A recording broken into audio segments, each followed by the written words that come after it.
Okay, just checking this last chapter. Yay! I can go sleep. After this, 19 fucking minutes. It's gonna be like 1 or something. NightBound. Yay! Chapter 16. What comes after? Let's go. 19 minutes. You fall in darkness, numb to the patches of time, drifting aimlessly through the silent void. Eventually, your awareness begins to trickle back, a slow awakening from dreamless sleep. Where? Then, as if a dam has split open, the memories come flooding back. Screwy. His claws lasted out, glistening with blood, and plunges through your chest, tearing through your flesh, burrowing past your ribcage. Yes, I'm speed reading. I'm tired. It's 19 minutes. I'm speed reading this shit. Oh god. You look down, but there's no sign of the grimace wound in your chest, shivering. You search your surroundings for any sign of life. No, is anyone there? But there's nothing. No light, no ground to stand on, no sound but the hollow echo of your voice. Anyone? Shaking, you hug yourself tightly. With tears blurring your vision, you almost miss the point of golden light flaring to life a few yards away. What the? The light grows closer, swelling outward to form a vaguely humanoid shape. The light dims to a pale glow, revealing the familiar features beneath. Trinity, my darling boy. Father.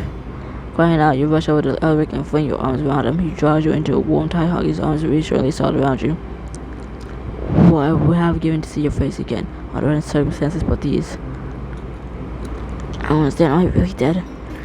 You lean to the embrace, your shoulders heave with emotion. So this is it? So this is it? Elric sighs, David gathering you closer. I'm afraid you are, love, as am I. So, where are we? What is this place? It's wonderful to see you, but don't get me wrong. It's wonderful to see you, don't get me wrong, but I didn't think that the afterlife would be so empty. Eric draws back, resting his hands on your shoulders. The Fae don't truly die, not as humans do. We're born of magic, and to magic we return, but first we pass through here. Through the plane of shadow, a way station of swords, in a place where our spirits can linger, watching over the corporeal worlds. Seem like guardian angels. Not quite. While we can see the corporeal plane from this place, we cannot touch it. We cannot affect what transpires there, no matter how desperately we wish to. So, we're just stuck here, helpless.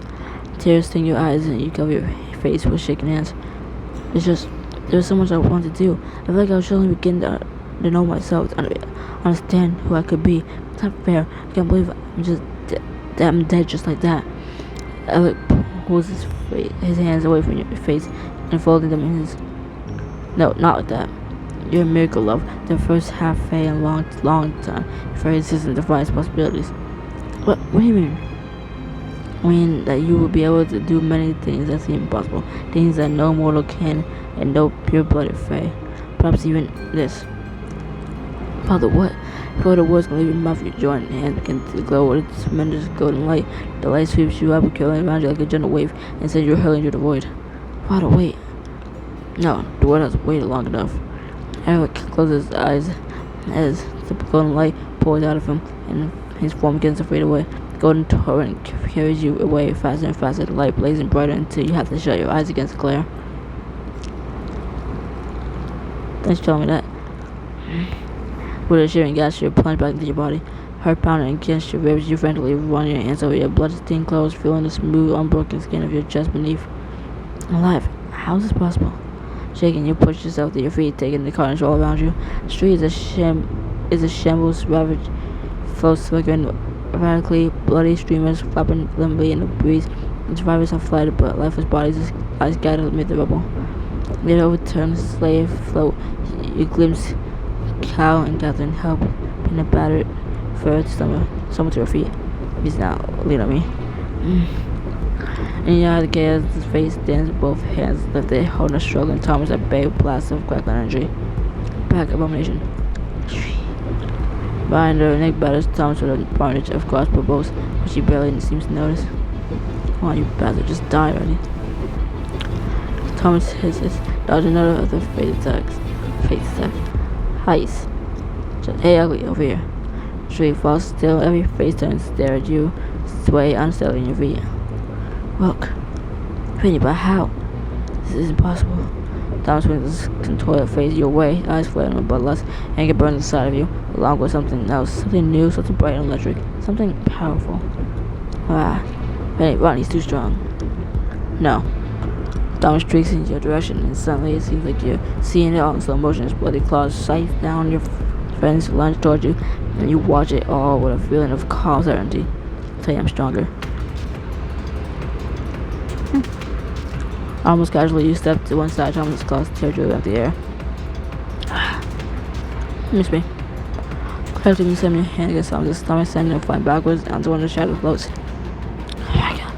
Oh, yeah. As you stare into Thomas's dead, hateful eyes, you know that now in this moment you could do anything.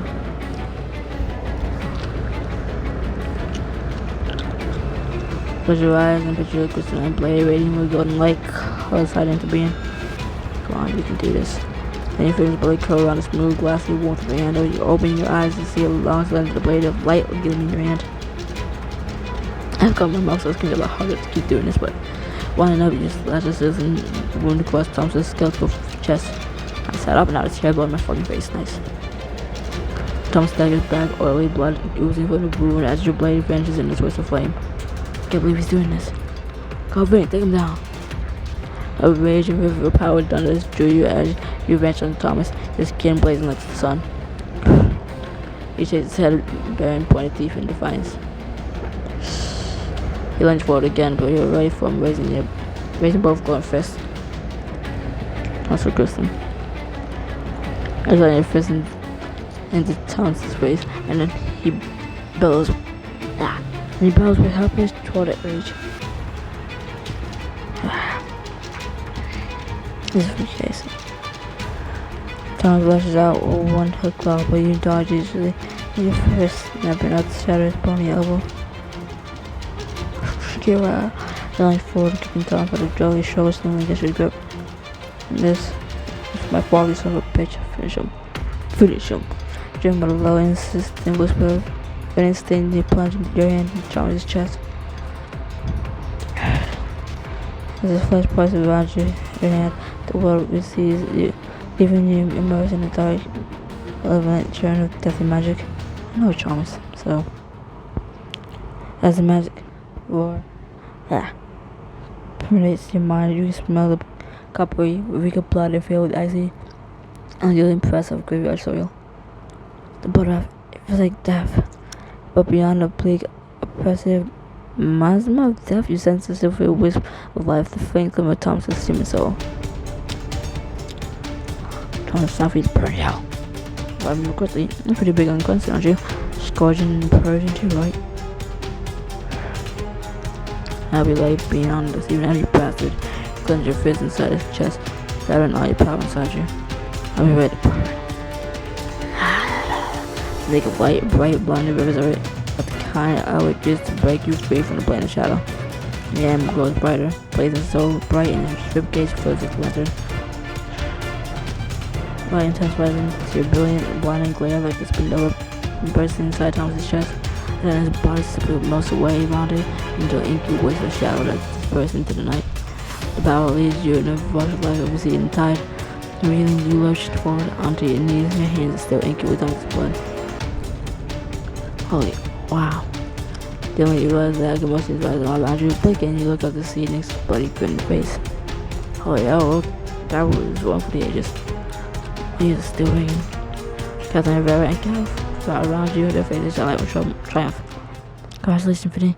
You're officially Western City's newest superhero. Chloe hands it on. Look around the ring of smile faces all around you.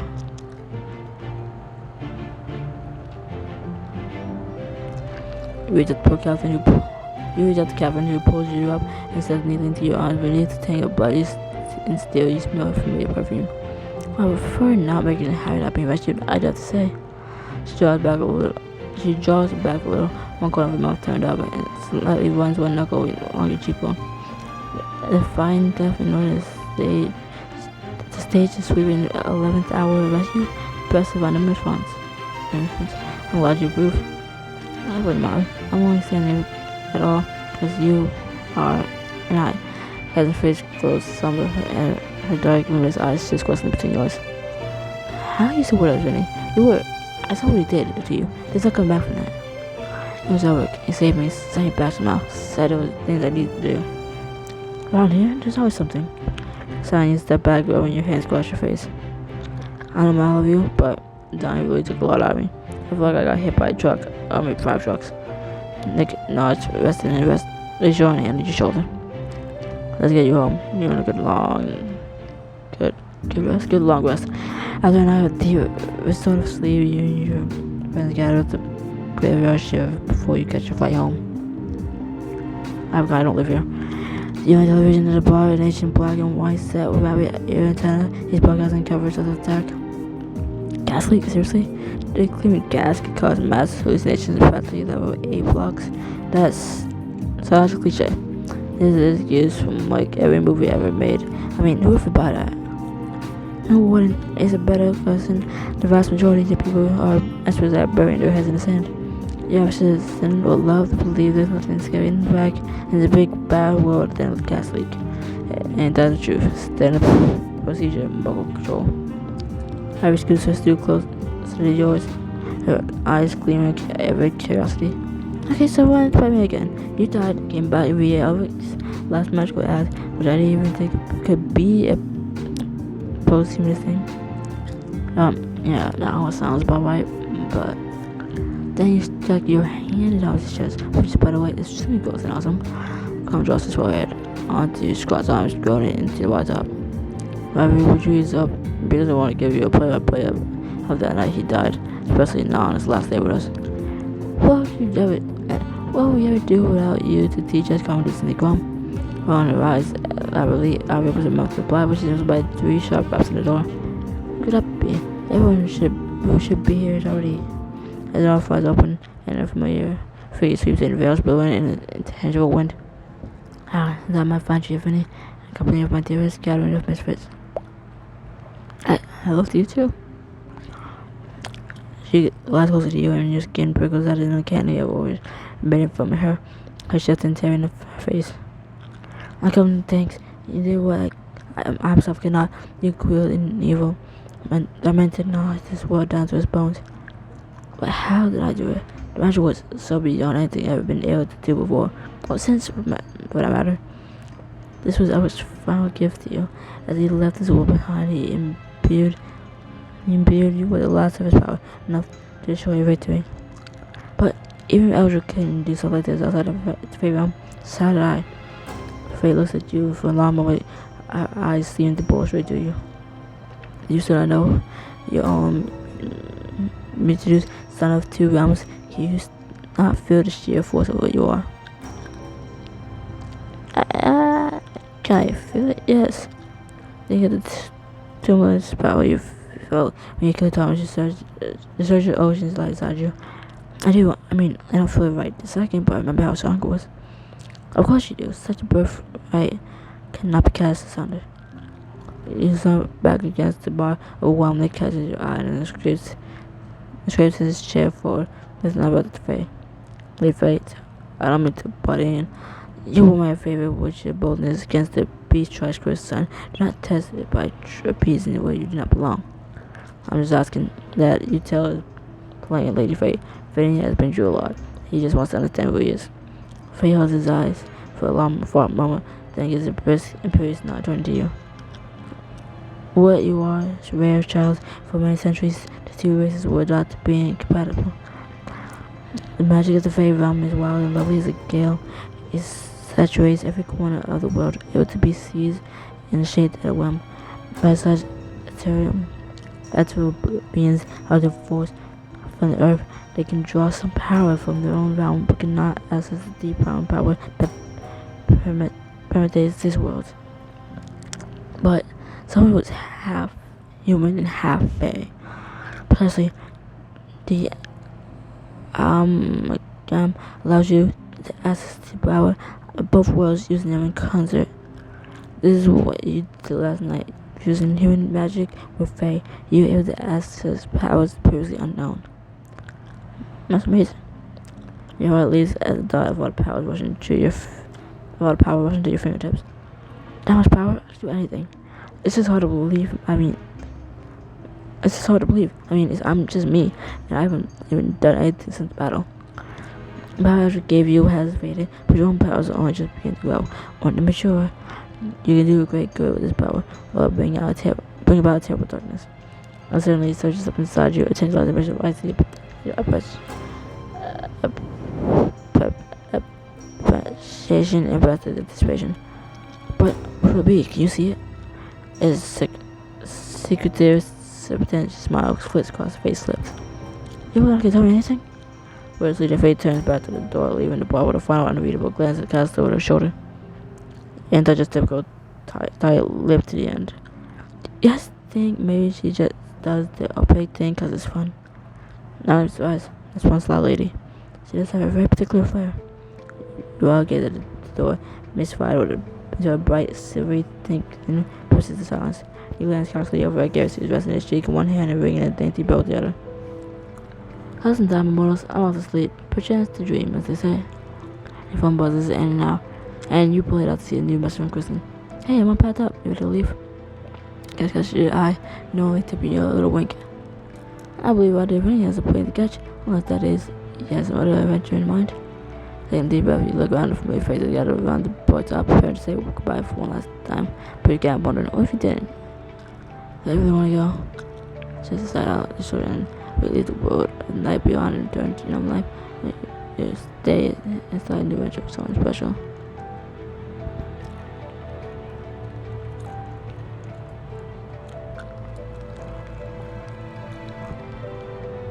I won't make it boring. I feel like it's gonna make it longer. I won't make it boring. Tinker's in the quickest play. Text, you walk over to Catherine and she starts her. I'm surprised, cocking her head and quickly to the side. I have to say, I think for a little while at least, and I'll have to get another drink. Not you. That's really what you want? Yeah, it is. Catherine hesitates regarding your clear, doubtful gaze, and you see the shadows of combating, motion flitting behind her eyes. Finally, she gets you straight and catches a smile, running a hand through her shining hair. In that case, something I need to show you first. She says no efforts to, and you'll follow her after exchanging warm hugs and goodbyes to the rest of the crew. I should drive later. That's the sun seems below the horizon. She leads you to a penthouse apartment perched atop of a crystalline high rise. Your catches as your gaze skims over the polished mahogany parquet, sweeping floor to ceiling, windows overlooking the city, walls inlaid with mirrors. Catherine, where are we? The penthouse is starkly completely empty. No decorations hung on the walls, no furniture interrupts the hollow space, but there's nothing but a mat spread out on the floor. 17 minutes, almost 18 minutes in. This is me, my place. Almost 18 minutes in, and this shot is only 19 minutes, so. It's so Spartan. Cool. It's pretty empty, but I curiously wonder what living here must be like. Take a minute, listen to the level, huh? I just really hate clutter. No, honestly, I used to love being cozy, causing sweet things, stuffed animals, among others, if you can believe it. You do love stuffed animals, right? Makes sense. Her face shuddering, Catherine motions to the mat. You sink down onto the grass like across from her. The moment she seems to get herself gazing down at her folded hands, where she looks up at you, her eyes brimming with tears. I work all the time. I don't have hobbies or friends. All I have is more money than I can spend in a lifetime, but I don't want to spend it on, and no reason at all to spend it on myself. She says the last with such a wealth of self-loathing that you're reminded of her brash recklessness, the cavalier way she courts danger. What happened to you, Catherine? How did you become this person? Catherine chuckles seriously, wanting her hands together in her lap. Stuff happened. Isn't that what is the way of it? Those of us who lived off violence will fight the same battle over and over, trying to get what we lost. The person you lost, the one I remind you of. That's right, Ava. She died. She, your sister. Catherine jolts her eyes, her hair sliding forward, covering her face. No, I'm not a child, but she's closer than I had to one. Our parents were really close. Our moms had us about a month apart. I remember for one, my birthday wishing she was my sister. Catherine. Her name. It was my first word, not mom or dad, either. What happened to her, Catherine? You have to understand at first, just how special she was. We grew up in this back of town in New Mexico, middle of nowhere, and it was the happiest place I've ever known because of her. She was the sweetest person, most generous heart. She's always why I keep moving. I always keep my guard. As soon as I stop, all that pain comes flooding right back. Catherine, I'm so sorry. Don't be. You didn't kill her. A goddamn bone shit did. Filthy, carrying, eating a creature out in New Mexico desert. We used to go camp out together, sleep under all those stars. We were spending our sophomore spring together. She didn't even want to go out there that night, but I insisted. We've been camping since we were kids. It was tradition. We were getting out loud. Had to get her with us. We've been singing. She loved my service. She smiled despite herself, brushing her hair back from her face. I'm getting like a wrecking ball. Dancing with Molly, doing whatever we want. We can't stop, and we won't stop. We like this, we. This entire song is a jam. It wasn't. I was more of a robbing girl, but Ava could get me to do just about anything. And then she started visibly wrapping her arms around herself. She came shrieking out of the brush. She sounded like a demon, more terrifying than anything I've ever heard. And I ran running, left her, just bolted. I thought she was behind me. Then I hear her scream my name, which once and it cut out in the middle. I turned around and it was bending over her, eating her. That's terrible. Your job, got it. Jasmine's tingled hands on yours. I'm so sorry, Johnson. A week ago, I wouldn't have said I couldn't imagine what that must be like, but again, I saw the blood off Maria's hand and Elvie's chest. It was like all the most horrible feelings I ever had, rolled up in one.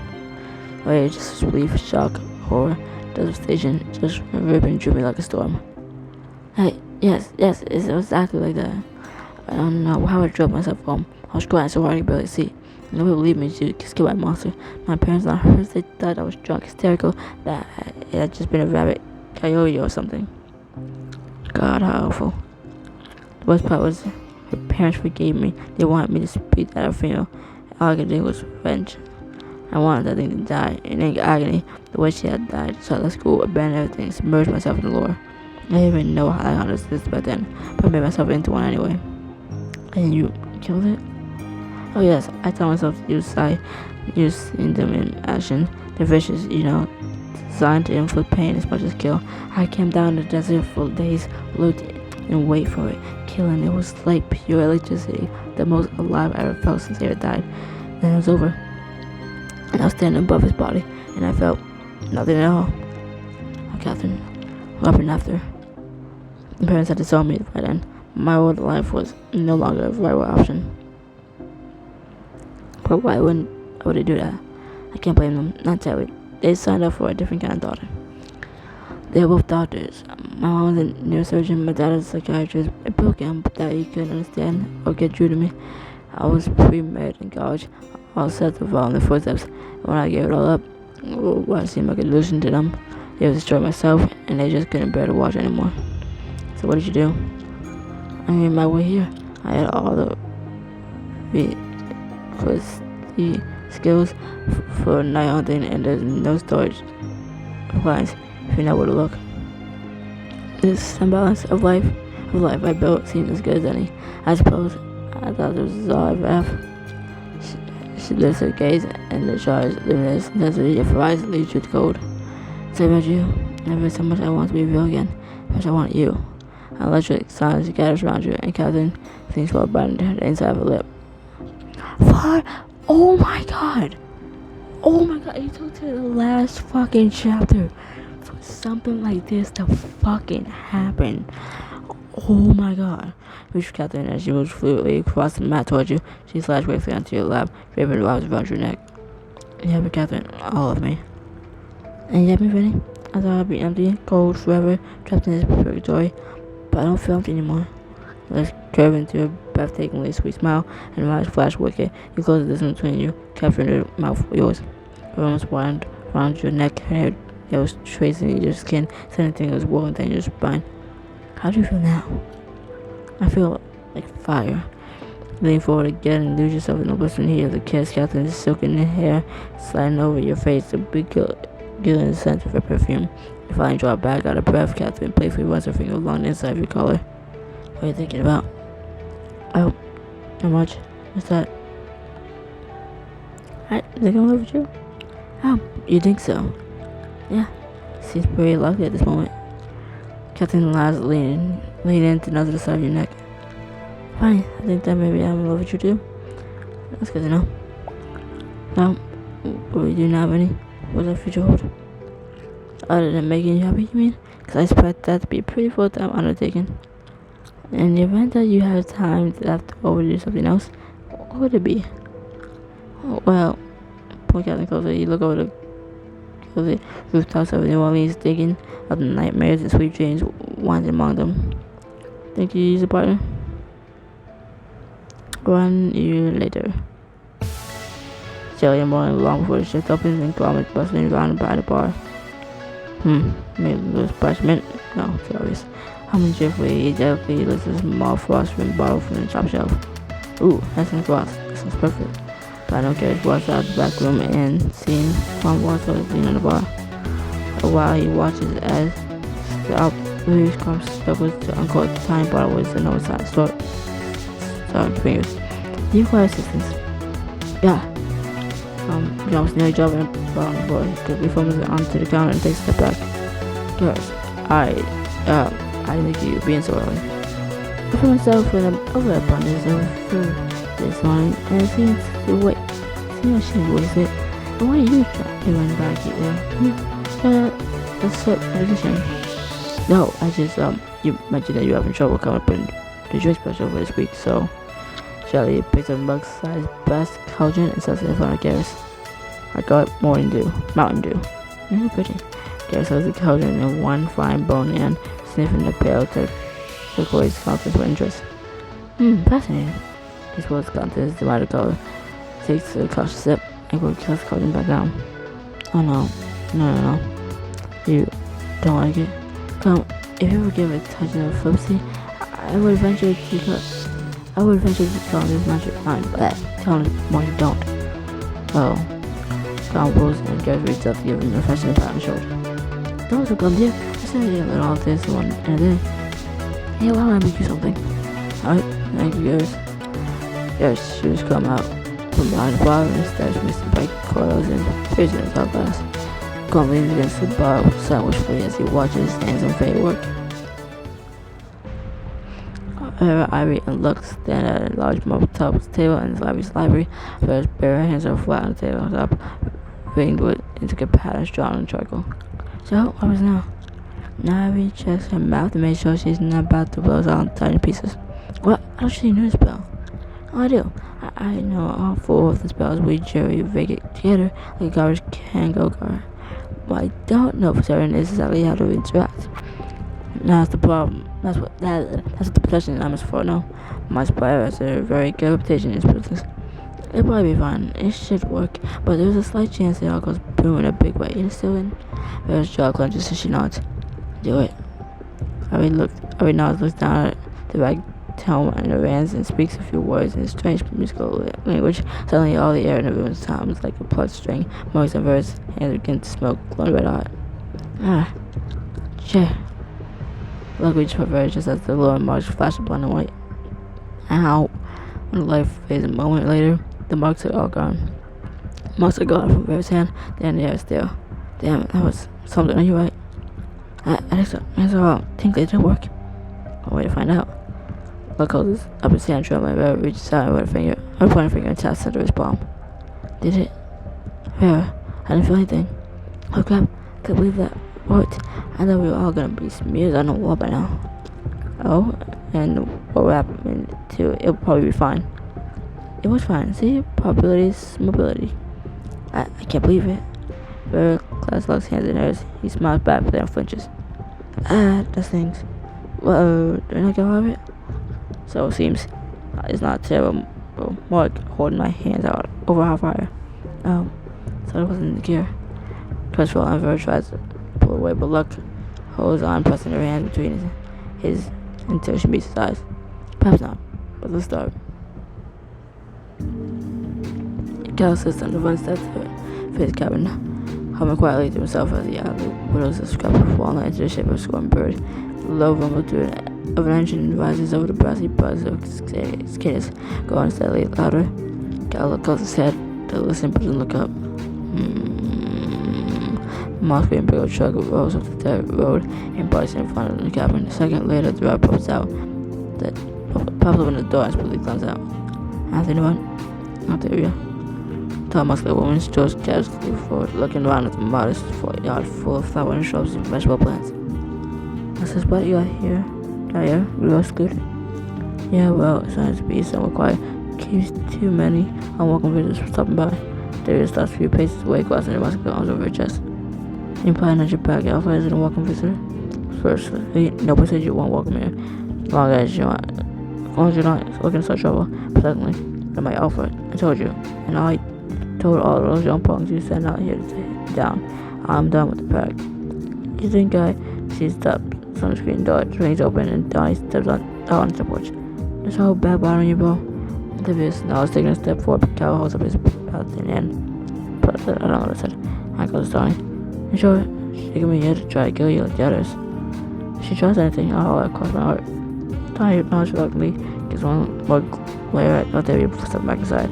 Cal sits down his wooden and reaches behind him, pulling a couple of bottles out of the 6-packs on the porch. Wanna come sit? I know you're a part of the bourbon, but ain't nothing like go beer on a hot day. Derek says her preferred beer for a moment, then steps forward and takes it. She takes it takes a seat on the step next to Cal, casually popping off the beer cap with the edge of a handrail. For the record, I didn't send us pop after you. Didn't say your style. I figured you want me dead, you come over here and might draw it out yourself. Damn right. She decided taking a swing of a beer. A bunch of macho bullshit is now. I love good stuff more than anything, but these days the pack feels like a damn firehouse in the family. Half of those came after you because they wanted glory. The other half did it because they thought it impressed me, dumb kids. Thought this was a long, slow slip, considering his words carefully. Even all that behind has helped me realize some things. I want to get my dad's shadow, but he is into poison while the pack is broken. They bully each other and they call it strength. They challenge each other and they call it loyalty. The pack could be so much more than that. It should be. Lydia turns her beer down in the rest of her bottle. In a few swigs, she sets the bottle down on the step and goes another from the pack. Alright then, so what are we gonna do about it? Miss swirls and pulls around Nick's feet as he stops between mossy trees. Crossbow loaded and ready. Come on, you big ugly bastard. I know you're out there. I know you're out here. Pause to listen. Head moving to follow the faint what sounded crunching and tearing him from a nearby log. Gotcha. Cuban on silent feet, Nick slowly leans around a tree trunk, still clings to his prey. This dark creature bends over a recently dead corpse, his two heads tearing off chunks of flesh and occasionally snapping angry at each other. Nick ducks back behind the tree, taking a deep breath. He checks his crossbow and prepares to spring. Here we go. 3, 2, 1. Nick lunges out from behind the tree, taking aim. God damn it, Kato, what the hell? Catherine looks up at him instantly, yanking the blades his side. How the creature's close. Why do I fancy you? No, get cute with me. I've been starting to think for days. So I thought you're slow and over. You get slow in your old age. You walk behind Catherine, seizing your long knives, enjoying all around her shoulders. Alright, that sounds of inadequacy coming from somewhere. I thought it sounded of inadequacy coming from somewhere. I was doing it. So I was preachy aside if you so much it. Is he name on? Gotta say, you can't really tell you approach my business. You need to tell me that it's mano. Oh, Nick, it's so cute that you think you stand a chance against me. Yeah, you don't think it's so cute when I kick your smug out all the way to all of you go still as a low gurgling howl echoes through the quiet swamp. Wow, let's say that sounds like our friend you were living alone. He grinned, pulling his knives defiantly between his fingers. Misha, I was on. Take off Ryan, 3 deadly shadows cut into the swift and mist.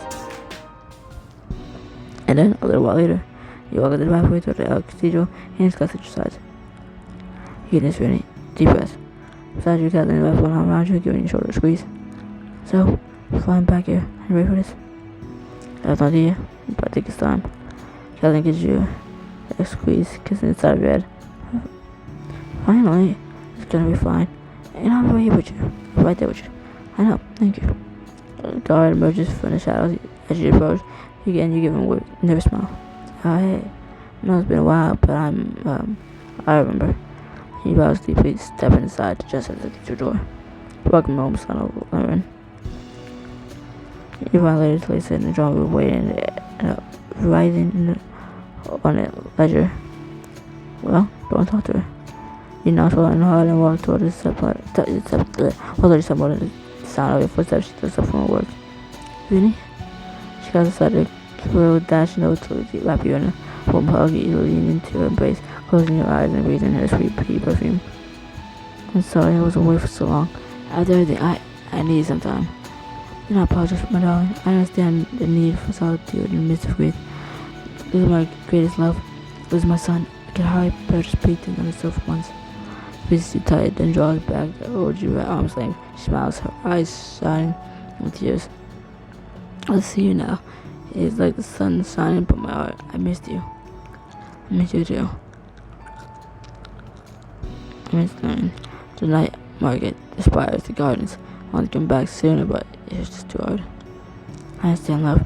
Penny, I know I am not bound to you by blood, but in my heart I see my son. My dear Alfred once promised to teach you faith magic. I will get the promise for him should you wish it.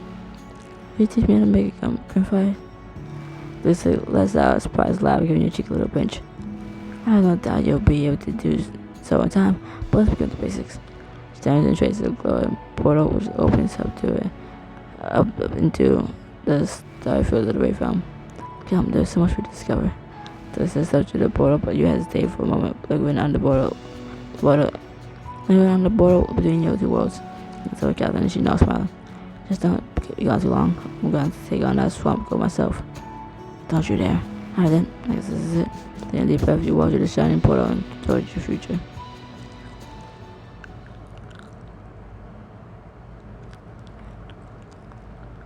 Alright, one little portal scene.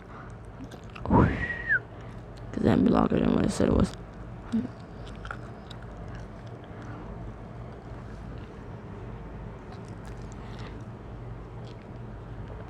Thank you for giving me books I don't care about. Because then I can speedrun it, and also look at that. 15 diamonds just for finishing the damn book.